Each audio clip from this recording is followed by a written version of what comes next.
how to help your clients to create their vision.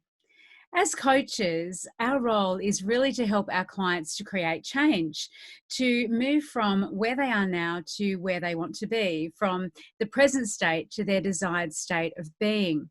And one of the really important things in this, of course, is for us to understand what is their vision for the future and to help them to create a vision that is compelling and motivating and attractive to them, to the extent that they're going to take the action that they need to take.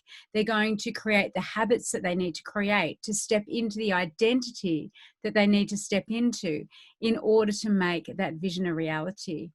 So in this episode, we're going to be looking at what a vision is and how to help your clients to create a vision that does all of those things, that really helps them to propel forwards into that future and make it a reality. Now, a lot of times we hear from our clients that they don't know what they want.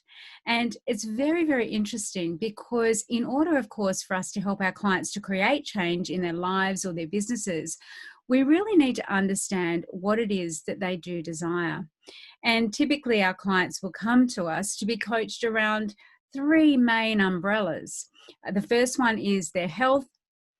The second one is their wealth. And the third one is happiness or any other positive state of being. And it's interesting because as coaches, when we have a really defined niche, we'll typically be attracting those clients who want our specific help. They need our specific expertise to help them to go from where they are now to where they want to be. And when they hire us, they've got a fairly good idea as to why they're coming to coaching, as to the outcome that they want to achieve.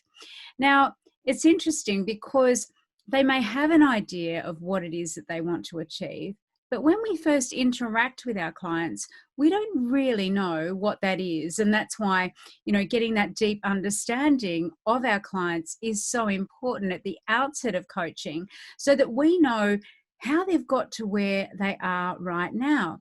What are all the conscious and unconscious decisions that they've been making that have led them to be where they are now in their life or business? What are their habits? What are their beliefs? What are their values? Who do they see themselves as? And what action have they taken so far in relation to moving towards what they desire to do, be, or have in their life or business? Of course, we need to understand things from their perspective, from their model of the world. What we also need to know, of course, is that when our clients come to us, they may at the surface know what it is that they want, but it's our job as coaches to really uncover what it is that they truly desire. Because often what will happen is our clients will present something to us as being their vision of how they want the future to be. But maybe it's not the bravest vision. Maybe it's not the most compelling vision. Maybe it's a vision that's been curated and collected and wired in by their history, by the people that they surround themselves with, by their current environment, even by their expectations about what they can get, rather than what it is that they truly and deeply desire. So the thing is that when our clients come to us, they tell us what it is that they want, and that is something that we do want to know. But we want to get to the heart of that. And so we see a lot of websites, don't we? And I've seen a lot of memes where it's kind of like that question, the rhetorical question, there's got to be more to life than this. What is it that I want? I don't know what I want. I kind of feel vanilla. I feel bland. I feel bored. I feel apathetic. Or I experience anger or jealousy or resentment because other people have things and I don't have them. And it's interesting because it's those sort of indicators that, there's something not quite right in someone's life, or, there's things aren't going quite as well as they think they should be, or they could be. And sometimes it can just be a case of they're comparing themselves to other people. That they're, as I say, that they're people that they surround themselves in surround themselves with, sorry, are achieving things that they think, well, actually, maybe I should be doing that, or maybe I should be doing something else. You know, sometimes the catalyst for people coming to coaching is a milestone event in someone else's life, not even their own life, right?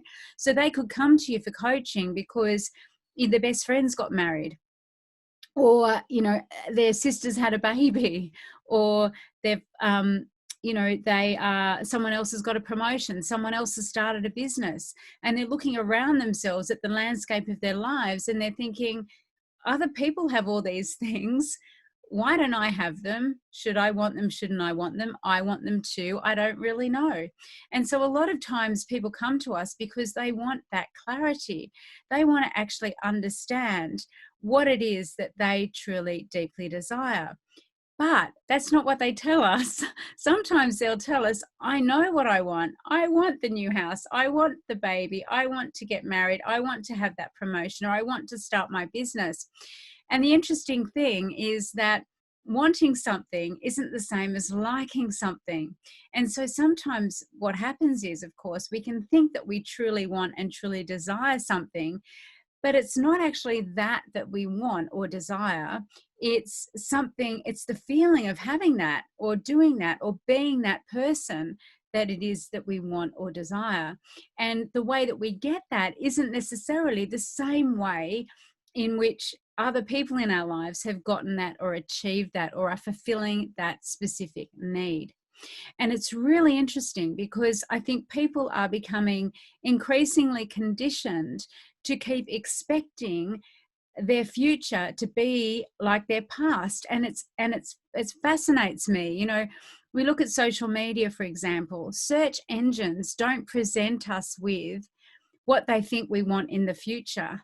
They present us with the things that we've shown an interest in the past. They present us with things that we have Googled before, or that we've clicked on Facebook or Instagram, and they keep showing us things like that because they think, well, that's what that person wants to see.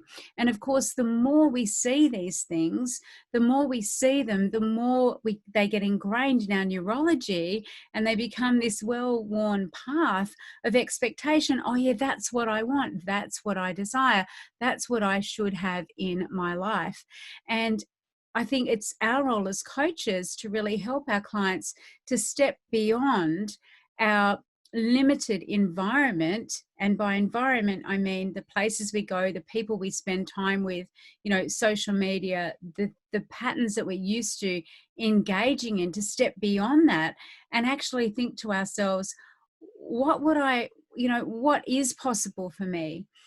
How can I engage my creative brain in exploring all those possibilities and potential opportunities for how my life could be, not for how my friends' lives or how my family expect my life to be, but how do I really want my life to be? Or if I want to start a business, let's start with that blank piece of paper. How do I really want it to be? And it's interesting because when we think about it, it is easier to get what we really, really want than what we think we can get. I'm going to say that again. It's easier for us to get what we really, really want than what we think we can get. And the reason for this is that when we really desire something, we are combining cognition, we're combining thought with emotion. And when we have these two things combined, we get action, right? Thought and emotion and action. We get motivation, we get purpose. We move forward with volition to achieving what it is that we actually desire. And so we're much more likely to achieve it when it is this compelling vision for us, when it is something that sends those rockets of desires up and says, yes, yes, this is for me. And every thought, action, belief, behavior, habit that I have is going to support me in achieving this vision and bring it into my reality for my life or for my business. And when we have that, combination of thought and emotion and action, then we become pretty much unstoppable. And so when we're working with our clients to help them articulate and come up with their vision, we want them to go beyond those ritual cliches that they think about as being possible for them. And so often in our lives, we think in cliches, we think in the patterns of what we think we should want or we should desire, or what springs immediately to mind for us. I want you for a moment just to imagine that you're sitting on a grassy riverbank and the river is flowing in front of you. And I imagine that you may have had some thoughts come to mind of perhaps a willow tree overhead, or the feeling of the grass, the bright green grass underneath you. Perhaps you saw the sun sparkling on the water as it rippled by over the pebbles on the riverbed. Maybe you're sitting on a red and white checked tablecloth. Now, in noticing these things, you're probably not alone, because a lot of people will have had that very same vision. And the reason is because it's the cliched interpretation of what it's like to sit on a grassy green riverbank. And so much of our lives, we do that. We accept what is the norm and we don't dig deeper underneath what else could be possible. What else could be possible in that vision for us? And as coaches, that's really what we want to do with our clients. Now, the next thing that we want to do, of course, then is to harness our clients' creativity when they are thinking about their desired future, when they're thinking about this vision. And often that means getting our brains, or getting their brains, to be in a state of relaxation and meditation, so that visualization can come up. The unconscious mind can start to engage with their conscious mind and really bring into play all the possibilities and potentialities. Now, in the Academy, we have a future you visualization, which is incredibly powerful. And as a coach, you can create your own visualization for your client, which is about things like imagining their ideal day. What is it that they're doing when they get up in the morning? Who are they interacting with? Where are they living? Where do they go? Where do they work? How do they spend their time? How do they feel? And then what's the step beyond that? What's the step beyond that experience? What's the higher version of that version of themselves? Who do they need to be? What do they need to be thinking about? What are they wearing? How do they feel? How do they engage with people around them? And really getting them into that space of practicing that visualization. And we do have a script in the Academy, as I say, for this, and you can also create your own. But the idea is that your clients will listen to a visualization, and perhaps you give it to them once they've signed on with you as a coaching client, or before they join your program, to get them in the habit of listening every morning and tuning their unconscious and conscious mind and their creativity into purposeful creation of this vision of the future for themselves. Because the creative brain is incredibly powerful, and we're going to go into this in a lot more detail in future episodes as we explore neuroscience, as I say, in more detail and with more granularity. The other thing, of course, that we want to remind our clients when we're helping them to create a vision is that they are in control, that they have the ability to be at cause in their life. They have the ability to control and have power over the way they think, the way they feel, the way they act, the way they react. The habits that they have the power within them, both at the conscious and the unconscious level, to create changes that are going to compel and create momentum towards that vision, towards that future.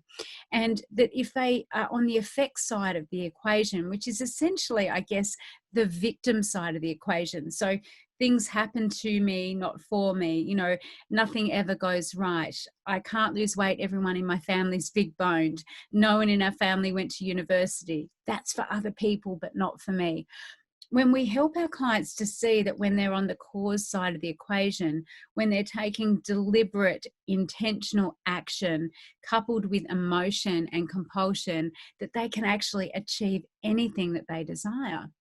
And so having them take responsibility and accountability for incrementally, even taking a step a day towards what it is that they desire, is so much more powerful than doing nothing at all and sitting in inertia. Because the biggest enemy of inertia, of action, of course, is inertia. It's doing nothing, thinking nothing, creating nothing. So with our clients, then the other thing that we want to do is we want to help them understand, what is their big vision. And visualization is so powerful for that, as they visualize their future self, taking responsibility and accountability and making the commitment and the decision that they can choose a future that is, it's in sympathy with and it's ecological to the current relationships in their life, what's currently going on, but also that it steps outside the boundaries or the limitations potentially that their current environment and the people that they are with may place on them, being creative, and taking things to that very next level. The other thing then we want to do, of course, is bring in values, because values for our clients are hugely motivating. When something is important to us, we make it important. When something is important to us, we make it important. We make it a priority. And so when you help your client to create the vision for how they want their life to be or their business to be, you also want to then explore with them what are their values around that, around those things, around those elements. And so you ask your clients, and here's a simple values elicitation process. We share a more detailed values elicitation and values ranking and hierarchy process in the Mindset Coach certification program. But for now, if you can, when you've helped your client to establish the vision of what they want, this amazing wow vision of what their life's going to be like, and they're emotionally, like, they feel great about it, there's desire, there's, they really want to achieve that and take action to achieve it, then you can ask them what's important to you about it. And you just simply write down the value statements. What will this get for you, enable you to do? What else, what else, what else? And you're going to write those statements down and then show them to your client. And you're going to say to your client, which of these stands out as being most important to you in terms of, motivation, in terms of value, in relation to this vision or to this element of the vision. And you're going to rank them 1, 2, 3 in level of importance. And this is brilliant, because then you can take that further step of asking your client, say, for example, their first value was freedom. And you said to your client, okay, so when you think of freedom, do you have a picture? When you have freedom, who are you? How are you acting? What are you doing? And then it becomes part of that entire process of them having that vision at a complete sensory level for themselves, because what they're doing is they're integrating what they can see, what they can hear, what they can feel, and what they're saying to themselves as they're experiencing the achievement of what it is that they desire, as they know that they've moved into that present state, as they've moved into that vision. And when people understand their values and why is important, or security is important, or whatever the values they have come up with is really, really important. And it becomes something that they can then even be tasked with focusing on, thinking about, and bringing into things like their journaling practice or vision boarding practice, into action practices. Okay, in what ways today can I show that can I support the fact that I'm abundant, for example? Maybe something that you'll want to do with your clients. So the thing is that what we want to do in terms of helping our clients to create a vision is to ask them, what do you want? How do you want your life to be? When you think about your life now and in the future, what do you see, hear, feel? What are you saying to yourself? What is your life like? Now, of course, you can use the wheel of life as a foundational structure for helping your clients to create a vision.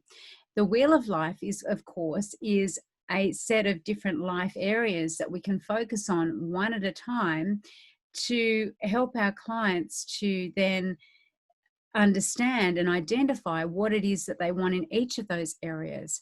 So you could use the wheel of life to identify what they want in terms of love and relationships, in terms of family, in terms of their home, in terms of their finances, in terms of their health, in terms of their self-development, maybe even in terms of their spirituality, for example.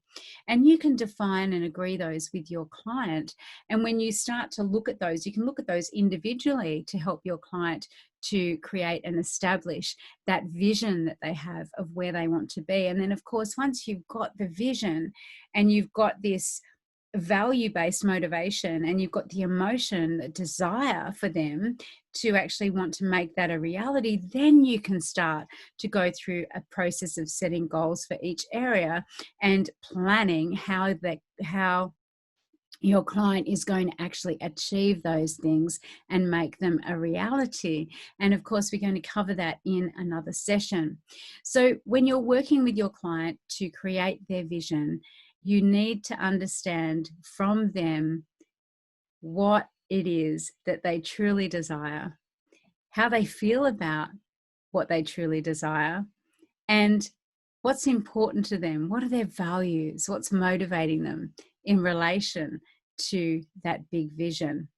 And it encompasses some of that cognitive thought, thinking thought. It encompasses emotion, and it encompasses that desire, that volition, that energy, that positive energy, and being at cause in their lives, so that they know that now that they've identified the vision that they want to have, that they've got for their lives, they're going to take the steps, the actions, the thoughts, the emotions, and embrace the beliefs that they need to embrace and the habits that they need to embrace in order to make that a reality. Bye for now.